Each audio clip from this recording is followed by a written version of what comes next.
अभी तक जो ज्ञात तरीके हैं उनमें सबसे ज़्यादा प्रचलित माइनिंग के दो तरीके हैं, एक है POS और एक है POW। तो इसमें से OES किस कंसेप्ट पर काम करता है ये हम देखेंगे, और मीका के अंदर कौन सा कंसेप्ट यहाँ पर जो है मान्य है उसको देखेंगे। तो अगर मीका का जो POS या POE कंसेप्ट उसको फॉलो करता है, दैट मीन्स इस तरफ से मीका के अंदर OES को एंट्री मिलेगी और ये 100% कन्फर्म हो जाता है। तो चलिए आज हम बात करेंगे कि मीका के अंदर जो माइनिंग का प्रोसीजर है उसमें से OES जो है उसको कंसीडर करता है या नहीं करता है। तो चलिए वीडियो को शुरू करते हैं, और आज की जो इस वीडियो में हम इंफॉर्मेशन कलेक्ट करेंगे या इंफॉर्मेशन लेने की कोशिश करेंगे वो मीका और OES का हमारा पूरा बैटल होने वाला है, यानी कि proof of stack, proof of work. ये दोनों कंसेप्ट हम जो है डिटेल में एनालिसिस करेंगे कि ये दोनों होते क्या हैं, इनके क्या फायदे हैं, क्या नुकसान है, और आखिर मीका रूल्स के अंदर यानी कि जो मीका गाइडलाइंस आई हैं उसमें जो जिसको सेलेक्ट किया गया है उसको क्यों सेलेक्ट किया गया है ये भी देखेंगे, और वन इकोसिस्टम का जो OES टोकन है वो इसको किस तरीके से फुलफिल करता है। हालांकि अगर मैं आपको बताऊं जो POA है, मतलब POS OES जो है अपना, ये OES टोकन जो है ये कहीं ना कहीं अगर देखा जाए तो ये मतलब जो ना तो इस पर काम करता है ना इस पर काम करता है, ये काम करता है POA पर। और POA किस चीज से ड्राइव हुआ है, किसका एक एडवांस रूप है, वो हम यहाँ पर इस वीडियो में देखेंगे। तो आपको इसके लिए बने रहना है, वीडियो पूरा देखना है, बिल्कुल भी मिस नहीं करना, अदरवाइज आप जो है इंपॉर्टेंट इन्फॉर्मेशन मिस कर देंगे। तो चलिए वीडियो शुरू करते हैं, और उससे पहले हमेशा की तरह अगर आप आए हैं चैनल पर पहली बार तो आपको क्या करना है, एसेट गाइड को सब्सक्राइब करना है, बेल नोटिफिकेशन दबाना है, और आप चाहें तो चैनल के मेंबर भी बन सकते हैं। ज्वाइन का एक बटन है उस पर क्लिक करके, इससे क्या होगा आपको एड फ्री एनवायरनमेंट मिलेगा, यानी कि आपको बिना डिस्टरबेंस के वीडियो देखने को मिलती हैं, और कुछ प्रीमियम कंटेंट भी आप मेंबरशिप के थ्रू देख सकते हैं। हालांकि हम सभी कंटेंट प्रोवाइड करते हैं, लेकिन कुछ कंटेंट जल्दी लोगों को अवेलेबल हो जाते हैं जो मेंबर्स रहते हैं, और कुछ को वो ऑन टाइम ही मिलते हैं। तो दिक्कत वाली कोई बात नहीं है, आप चाहें तो ज्वाइन कर सकते हैं, नहीं चाहें तो नहीं कर सकते, आपको इन्फॉर्मेशन पूरी मिलेगी, यहाँ पर कोई भी भेदभाव नहीं होता है। तो चलिए शुरू करते हैं और बात कर लेते हैं मीका को हम आज लेकर आते हैं, और इसका एक शॉर्ट फॉर्म देख लेते हैं। शॉर्ट फॉर्म है इसका market in crypto asset, market in crypto asset. तो market in crypto asset MiCA इसका शॉर्ट फॉर्म है। और ये क्या है, मतलब अगर आपको क्रिप्टो के अंदर आप आते हैं, क्रिप्टो करेंसी के अंदर आते हैं, चाहे एक कंपनी हो जो क्रिप्टो करेंसी इशू करती है, चाहे आप कोई इंडिविजुअल हो जो अपने बिजनेस में क्रिप्टो करेंसी का लेन देन करना चाहते हैं, चाहे आप एक ई कॉमर्स प्लेटफॉर्म हो जो क्रिप्टो में बाइंग सेलिंग करते हैं, या आप कोई बिजनेस हो जो आप कोई बिजनेस हो जो किसी भी तरीके से क्रिप्टो में इन्वॉल्व है, चाहे आप एक्सचेंज हो, चाहे आप माइनिंग कराते हो, अगर आप कहीं ना कहीं क्रिप्टो से रिलेटेड हो तो आपको मीका गाइडलाइंस को फॉलो करना पड़ेगा। अदरवाइज आपको यूरोपियन यूनियन की जो कंट्रीज है वहां पर बिजनेस करने से डीलिस्ट कर दिया जाएगा। और अगर आपको कहीं भी एक ऐसे प्लेटफॉर्म से डीलिस्ट कर दिया जाता है जो कि वेल नोन है और ग्लोबल है, तो उस कंडीशन में आपका जो है कहीं ना कहीं बिजनेस का लॉस होगा। तो इसीलिए हम यहाँ पर बात करते हैं मीका रूल्स की, जो काफी इंपॉर्टेंट है। अगर हम OES के कंसेप्ट की बात करें तो OES भी यूरोपियन यूनियन कंट्री में ही बनता है, बल्गारिया यूरोपियन कंट्री के अंदर ही आता है। यहाँ पर यूरो से बैक ये करेंसी है, जैसे कि हम पहले भी देखिए यूरो से बैक ये करेंसी है। इसको मैं पूरा ऐसे नहीं कह सकता कि जैसे कोई एक करेंसी होती है, जैसे अपना हम इंडियन करेंसी की बात करें INR, या फिर हम बात करें यूरोपियन करेंसी की जो यूरो है, या फिर हम बात करें US डॉलर की, तो ये किस चीज से बैक है। तो यहाँ पर ये गवर्नमेंट के तरीके से सिस्टम चलाया जाता है, एक इंटरनेशनल लॉबी होती है जो इन सारे काम को करती है। तो हम उस लेवल पर इस बात को नहीं कह रहे कि वन इकोसिस्टम यूरो से बैक्ड है। तो वन इकोसिस्टम का जो टोकन है OES वो प्रोडक्ट से बैक्ड है, यानी कि प्रोडक्ट की जो यहाँ पर बाइंग सेलिंग होती है, प्रोडक्ट बेस्ड ये कॉइन है, और मर्चेंट कॉइन भी आप इसको कह सकते हैं, क्योंकि जब आप डील सेकर पर बाइंग सेलिंग करते हैं तो इस करेंसी को जो है वैल्यू मिलती है, वैल्यू प्रोवाइड होती है। तो लेकिन इसका कंसिडरेशन यूरो में किया जाता है। जैसे अगर मानक होता है ना, जैसे दूध को हम लीटर में नापते हैं, पानी को लीटर में नापते हैं, लेकिन अगर हम बात करें पोटैटो को तो उसको नापने का जो हमारा वेट रहेगा कि 1 किलो, उस तरीके से। तो वैसे ही जैसे गोल्ड को ग्राम में नापते हैं या तोला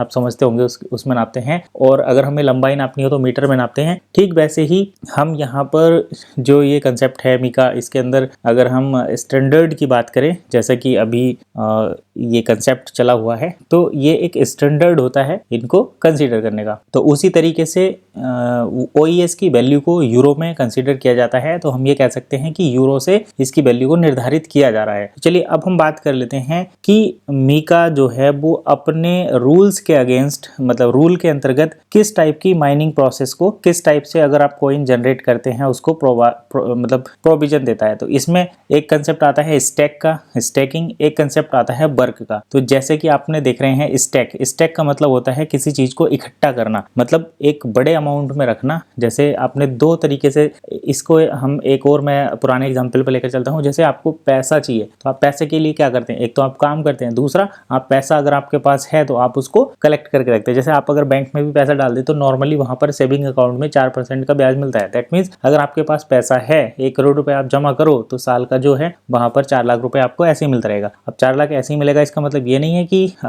ये मतलब बैंक का एक सिस्टम होता है वो आपको इंटरेस्ट देता है। तो यहाँ पर क्या होगा, यहाँ पर ये होगा कि आपको जितना आप, अगर जैसे हम बात करते हैं, अगर कोई शख्स 40,000 रुपए मंथली की जॉब करता है तब जाकर वो लगभग उतना ही पैसा यहाँ पर अर्न करता है। तो एक तरीके से आपको, अगर आपके पास पैसा है तो आपको यहाँ पर उसका रिवॉर्ड के तौर पर पैसा मिलता है। ये स्टैकिंग का कंसेप्ट होता है। और एक कंसेप्ट होता है बर्क का कंसेप्ट होता है कि अगर आप जॉब करते हैं, आपके पास स्किल है, आप काम करते हैं तो आपको उस वर्क के बदले में रिवॉर्ड मिलता है, और स्टैकिंग में आपको होल्ड करने के ऊपर रिवॉर्ड मिलता है। तो यहाँ पर मीका जो प्रीफर करता है वो स्टैकिंग को करता है। स्टैकिंग मतलब अगर आप प्रूफ ऑफ वर्क पर काम करते हैं, प्रूफ ऑफ स्टैक पर काम करते हैं, यानी कि आप अगर करेंसी को होल्ड करके रखते हैं तो मीका उसको जो है अपने माइनिंग प्रोसेस के अंदर मतलब अपने रेगुलेशंस के अंदर इंक्लूड करता है। इसको और इजीली समझिए कि जो प्रूफ ऑफ स्टैक है या POS जो कंसेप्ट है उसके अंतर्गत वो क्रिप्टो करेंसी आती हैं जो होल्डिंग करके, कॉइन को होल्ड करके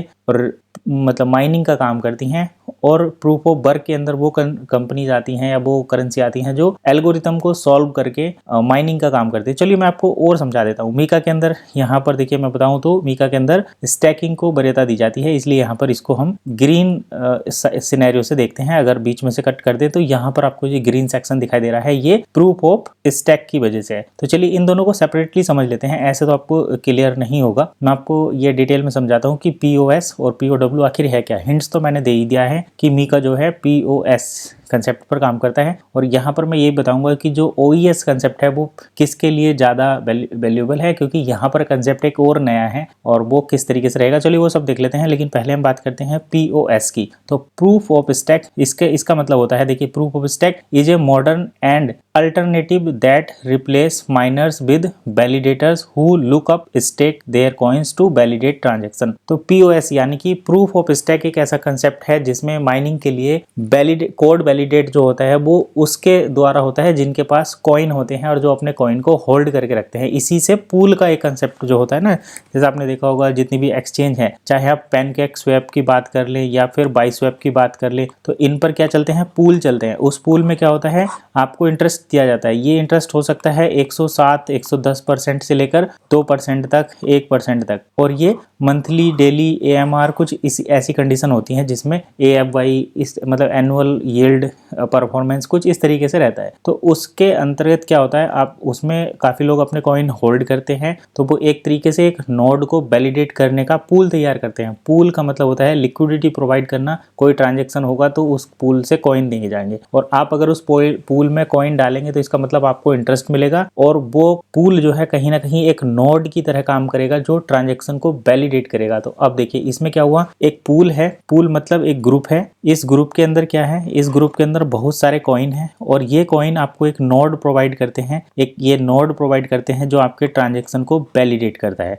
मतलब एक कॉइन कोई यहाँ से यहाँ को ट्रांसफर अगर कर रहा है तो आपका जो ये पूल है इसकी एक नोड है, ये इस ट्रांजैक्शन को वेरीफाई करेगा और ये कॉइन यहाँ से यहाँ को ट्रांसफर हो जाएगा। तो इस तरीके से ट्रांसफर होता है। तो इसमें क्या हुआ, कोई भी कठिन काम तो करने की जरूरत पड़ी नहीं, तो इसमें क्या होता है, एनर्जी कंजम्पशन कम रहता है। और भी बहुत सारे बेनिफिट हैं, वो हम आगे दोनों का कंपैरिजन करेंगे तब देखेंगे, लेकिन इसका काम किस तरीके से करता है वो देख लेते हैं। तो देखिए, validators are chooses based on the amount they stake. तो अब जैसे मान लो एक पूल ये है, यहाँ पर एक किसी के पास 1000 कॉइन है और किसी के पास 1 लाख कॉइन है, तो इनको इस ट्रांजैक्शन को वैलिडेट करने के लिए किसका कंसेप्ट ज़्यादा चलेगा, मतलब किसको नोड मिलेगी, तो जिसके पास क्वांटिटी ज़्यादा रहेगी। देखिए validity are chosen based on the amount they stake and sometimes the duration of the stake. तो जो जितने ज़्यादा लंबे टाइम तक कॉइन को होल्ड करेगा और जिसके पास जितने ज़्यादा अमाउंट में कॉइन रहेंगे वो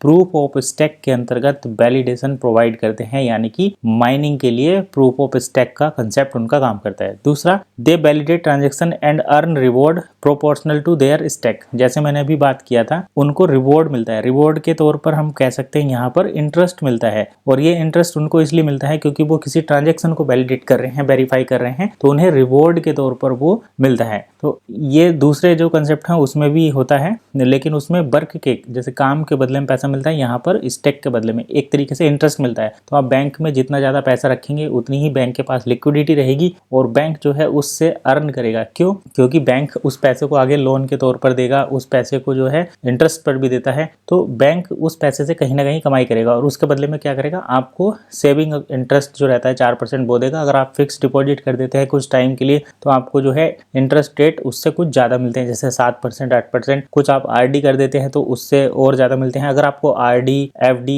इनसे रिलेटेड कंटेंट चाहिए तो आप वीडियो के नीचे जो है कमेंट बॉक्स में बता सकते हैं आपको, उसमें हम डिटेल में जो है उसके बारे में भी डिस्कस करेंगे कि बेनिफिट कहाँ रहता है, क्रिप्टो में किस तरीके से इन्वेस्ट करना चाहिए, पूल में क्या बेनिफिट मिलता है। तो ये तो आपने समझ लिया कि एक पूल के अंदर जब हम पूल मतलब एक ग्रुप के अंदर या फिर एक वॉलेट के अंदर बहुत सारे कॉइन इकट्ठे करके रखते हैं और अपने वैलेट को हम एक नोड से कनेक्ट कर देते हैं और ट्रांजैक्शन को वैलिडेट करते हैं, तो हमें उस वैलिडेशन के बदले में कुछ रिवॉर्ड पॉइंट मिलते हैं क्योंकि हम ट्रांजैक्शन को वेरीफाई कर रहे हैं, वो हमारा इंटरेस्ट हो गया। और हम इस तरीके से माइनिंग प्रोवाइड करते हैं क्योंकि ये डाटा जो है स्टोर हो जाता है और नए कॉइन का जो है ट्रांजैक्शन हो जाता है, माइनिंग हो जाती है। तो इस तरीके से प्रूफ ऑफ स्टैक पर काम करते हैं। अब ये देखिए एनर्जी इफिशिएंट है ये जो प्रूफ ऑफ वर्क है उसके मुकाबले, और इसमें किसी बैरियर की एंट्री नहीं होती, तो ये ज़्यादा जो है कठिन भी नहीं रहता। इसमें क्या आपको बड़ी बड़ी जो माइनिंग रिग होती हैं उनको लगाने की जरूरत नहीं है, आपको बड़े कंप्यूटर मशीनरी लगाने की जरूरत नहीं है। आप चाहें तो एक फ़ोन से भी इसको काम को कर सकते हैं, अगर आप चाहें तो इसको सिंगल कंप्यूटर के थ्रू भी इसको कर सकते हैं, क्योंकि आपको क्या करना है, बैलेट में अपने कॉइन रखने हैं, स्टैक करने हैं, कुछ टाइम के लिए लॉक कर देने हैं। अब डील चेकर पूल में भी क्या होता है, 12 मंथ के लिए आपके कॉइन लॉक किए जाते हैं। अब अगर आप पीओएस के कंसेप्ट को समझते हैं तो कहीं ना कहीं आप ये समझ जाएंगे कि भाई 12 महीने के लिए आखिर कॉइन को रखा क्यों जा रहा है। तो ये कंसेप्ट यहीं पर है। तो ये तो हो गया, यहाँ से हमने देखा। अब इसके नुकसान क्या है, तो वेल्थ कंसेंट्रेशन इससे होता है। जिसके पास ज्यादा कॉइन है उनको ज्यादा रिवॉर्ड मिलेगा, तो अमीर और अमीर बनते चले जाते हैं, वो वाला कंसेप्ट यहाँ पर है। माइनिंग में क्या है, कोई भी माइन कर सकता है, मेहनत करनी पड़ती है। तो जिनके पास ज्यादा पैसा है उनको काम करने की जरूरत नहीं, उन्हें इंटरेस्ट मिलता रहता है। जिनके पास कम पैसा है वो काम करते हैं और उस पैसे को अर्न करते हैं। तो यही ये कंसेप्ट है पीओएस का। पीओएस जो है एनवायरमेंट फ्रेंडली है क्योंकि यहाँ पर ज्यादा मेहनत तो करनी होती नहीं। चलिए अंतर हम अलग से देखेंगे, पहले प्रूफ ऑफ वर्क देख लेते हैं। तो प्रूफ ऑफ वर्क एक ऐसा कंसेप्ट है जिसमें बिटकॉइन और दूसरी क्रिप्टो करेंसी को माइन किया जाता है और इसमें जो है कॉम्प्लेक्स मैथमेटिकल प्रॉब्लम को जो है सॉल्व करके ट्रांजेक्शन को वैलिडेट किया जाता है। ये कैसे काम करता है, माइनर जो है अपने पजल्स को सॉल्व करते हैं कंप्यूटर के द्वारा। अब जैसे क्रिप्टो करेंसी माइनिंग जब होती है उसमें कुछ पजल्स बनती हैं, उन पजल्स को वेरीफाई करने के लिए हमें हाई पावर के कंप्यूटर की जरूरत रहती है, जैसे हाई ग्राफिक्स कार्ड। तो इसको माइनिंग रिग एक बोलते हैं, जिसमें कई सारे ग्राफिक्स कार्ड एक साथ कनेक्ट करके और उस पजल्स को सॉल्व करते हैं। जैसे ट्रांजेक्शन हुआ, ट्रांजेक्शन क्या होगा, जैसे बिटकॉइन है और बिटकॉइन को अगर हम एक वॉलेट से दूसरे वॉलेट में अगर ट्रांसफर कर रहे हैं तो यहाँ पर क्या है, इस ट्रांजेक्शन को वैलिडेट करने के लिए कुछ पजल्स सॉल्व करनी पड़ती हैं, कुछ मैथमेटिकल एल्गोरिथम सॉल्व करनी पड़ती हैं। तो जो कंप्यूटर उस पजल को जल्दी सॉल्व कर देता है और एक नया ब्लॉक में उस इंस्ट्रक्शन को ऐड कर देता है तो उसको जो है माइनिंग के बदले में रिवॉर्ड मिलता है। तो यहाँ पर क्या हो गया, हमें बड़े ग्राफिक्स कार्ड, बड़े कंप्यूटर लगाने पड़ रहे हैं, तो यहाँ पर एनर्जी कंजम्पशन बहुत ज्यादा होता है। तो इस एनर्जी कंजम्पशन की वजह से ही जो है प्रूफ ऑफ वर्क को कहीं ना कहीं एक तो एनर्जी कंजम्पशन और हाई कॉस्ट वाला एक सिस्टम माना जाता है, क्योंकि इसमें माइनिंग करने में काफी ज्यादा खर्चा आता है और दूसरा इसका सेटअप भी काफी कॉम्प्लिकेटेड होता है, लेकिन सिक्योरिटी यहाँ पर पूरी रहती है। तो ये तो दो कंसेप्ट हो गए, प्रूफ ऑफ वर्क और प्रूफ ऑफ स्टैक के। मैं इनमें और ज़्यादा डिटेल में नहीं जा रहा, अगर जाऊँगा तो वीडियो को कंसेप्ट हम कहीं ना कहीं मिस कर देंगे। तो चलिए अब बात कर लेते हैं कि मीका आखिर किसको कंसिडर करता है। तो देखिए, मीका जो कंसिडर करता है वो स्टैकिंग के कंसेप्ट को फॉलो करता है। मीका का ये कहना है कि अगर किसी क्रिप्टो करेंसी को यूरोपियन यूनियन के अंदर रहना है या उसमें बिजनेस करना है तो उसको पीओएस के कंसेप्ट को जो है फॉलो करना पड़ेगा, प्रूफ ऑफ स्टैक। यानी कि कहीं ना कहीं ये एनर्जी इफिशिएंट जो क्रिप्टो करेंसी हैं उनको कंसीडर करते हैं, उनको जो है वरीयता दे रहे हैं। हालांकि अभी बिटकॉइन वहां पर चल रहा है, लेकिन बिटकॉइन का जो POW का कंसेप्ट है उसको कहीं ना कहीं डीलिस्ट तो हम नहीं कह सकते कि डीलिस्ट किया जाएगा, लेकिन उसको कहीं ना कहीं पीछे रखा जाएगा कंपेयर टू जो इथेरियम है या दूसरे कॉइन जो प्रूफ ऑफ स्टैक पर काम करते हैं। अब देखिए, इसमें एक और कंसेप्ट यहाँ पर ये नया जुड़ा है, वो ये कि जो क्रिप्टो करेंसी पहले POW पर काम करती थी उनको चेंज करके POS पर लेकर आया जा रहा है। तो POS पर क्यों? क्योंकि उनको यूरोपियन यूनियन के रूल को फॉलो करना है। अगर हम बात करें जैसे इथेरियम की, मैं बात करता हूँ यहाँ पर, इथेरियम जो कॉइन है वो पहले POW पर काम करता था, ETH। देखिए, BTC जो काम करता है कहीं पे, अब भी किस चीज पर काम करता है? POW पर। और इथेरियम पहले कैसे किस पर काम करता था? POW पर। लेकिन इन्होंने क्या करा, अपनी एक ब्लॉकचेन पे लेयर 2 ऐड की है और ये अब किस पर काम कर रहे हैं? POS पर। तो ऐसे ही बिटकॉइन को अगर कंटिन्यू करना है तो वो POS लेकर आएंगे क्या, ये हमें देखना बाकी है। लेकिन यहाँ पर हम जो बात कर रहे हैं अपने इस कॉइन की वजह से, ये है हमारा OES। और इन भाई साहब का क्या कहना है, चलिए वो देख लेते हैं। तो यहाँ पर हम समझते हैं इनका कंसेप्ट जिस पर ये काम करते हैं वो है POA, यानी कि पावर ऑफ अथॉरिटी। और पावर ऑफ अथॉरिटी का मतलब क्या होता है कि जिसको अथॉरिटी रहेगी वही ट्रांजेक्शन को वैलिडेट करेगा। और ये इथेरियम के कंसेप्ट पर जब इथेरियम की ब्लॉकचेन पर हमारा ये कंसेप्ट था, उस टाइम पर ये ज़्यादा यूज होता था पावर ऑफ अथॉरिटी, यानी कि बिना अथॉरिटी के आप ट्रांजैक्शन वैलिडेट नहीं कर सकते थे। अब इसको पूल पर शिफ्ट कर दिया गया है, तो कहीं ना कहीं वो एक दूसरा सिस्टम आया। लेकिन पूल पर आने की वजह से आपको ये तो कंफर्म हो गया कि अब यहाँ पर POS को जो है कंसीडर किया जाएगा, क्योंकि POA कहीं ना कहीं POS से ही ड्राइव हो रहा था। ये इसका एक एडवांस वर्जन था, लेकिन इसमें ना कहीं ट्रांसपेरेंसी की कमी हो रही थी, तो इसको कहीं ना कहीं शिफ्ट किया गया है POS पर, प्रूफ ऑफ वर्क पर, तो प्रूफ ऑफ स्टैक पर। तो चलिए ये इसके बारे में एक बार आपको फीचर्स और इनके बेनिफिट दिखा देते हैं। तो एनर्जी यूज का जो काम होता है वो प्रूफ ऑफ वर्क में ज्यादा होता है, प्रूफ ऑफ स्टैक में कम होता है, तो इसलिए मीका के अंदर इसको कंसीडर किया जाता है। दूसरा, वैलिडेशन जो होता है, माइनिंग हार्डवेयर के बेस पर माइनिंग होती है,